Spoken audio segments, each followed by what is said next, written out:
World War I, a conflict so vast and destructive that it was simply known as the Great War. For the next 5 minutes, we'll examine how it began and how it changed the world. It began with a single spark in June 1914, the assassination of Archduke Franz Ferdinand in Sarajevo. This event triggered a chain reaction of alliances. Within weeks, the major powers of Europe were at war, bound by mutual defense pacts that turned a local crisis into a global catastrophe. Germany's strategy was the Schlieffen Plan, a rapid strike through neutral Belgium to knock France out of the war quickly before turning east to face Russia. But the plan failed at the Battle of the Marne. French and British forces stopped the advance just 30 miles from Paris, ending hopes for a short war. What followed was the race to the sea, as both sides tried to outflank each other, eventually digging a line of trenches from Switzerland to the North Sea. The war entered a brutal stalemate. For the next 3 years, millions of men would live and die in a static meat grinder known as trench warfare. In 1915, the deadlock led to the horrors of industrial slaughter. Germany introduced chemical warfare at Ypres, releasing tons of chlorine gas.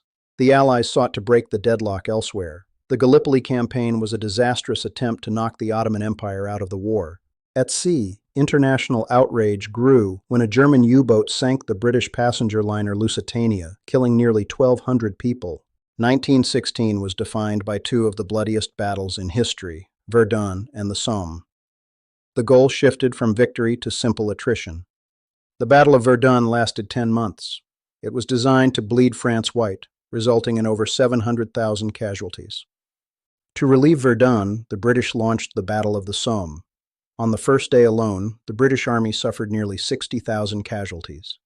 It was during the Somme that a new weapon debuted, the tank. Though primitive, it signaled the end of the cavalry era. By 1917, the world was exhausted. Two massive events would change the trajectory of the war and the century to follow. First, the Russian Revolution caused the internal collapse of the Russian Empire, leading Russia to sign an armistice and exit the war. Then, the United States was pulled in. Triggered by unrestricted submarine warfare and the intercepted Zimmermann telegram, the U.S. declared war. The fresh manpower and industrial might of the United States provided a critical psychological and logistical boost to the weary Allies. Germany made one final gamble in the spring of 1918 with the Ludendorff Offensive, attempting to win before American strength fully arrived. Utilizing elite stormtroopers, they broke the trench lines and advanced toward Paris once more, but the offensive exhausted their final resources. The Allies counterattacked in the 100 Days Offensive. On August 8th, the German army suffered what was called its Black Day.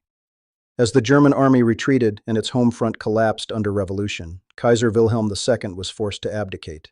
At 11 a.m. on November 11, 1918, an armistice was signed in a railway carriage in France, finally silencing the guns. The human cost was staggering. Over 9 million soldiers and 10 million civilians were dead. But the political cost was even greater.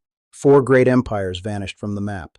In their place, new nations were born, and the seeds of future conflicts were sown. The formal end came with the Treaty of Versailles. Its harsh terms for Germany would linger, fueling resentment for decades to come. The war also brought profound social change. The mobilization of total war brought women into the workforce in unprecedented numbers. It was the debut of industrial warfare. Aircraft, tanks, and portable machine guns fundamentally changed how humans fought and viewed war. World War I didn't just end a century, it forged a new one. It remains a sobering reminder of the fragile balance of global peace. History is our most valuable guide. Thank you for watching.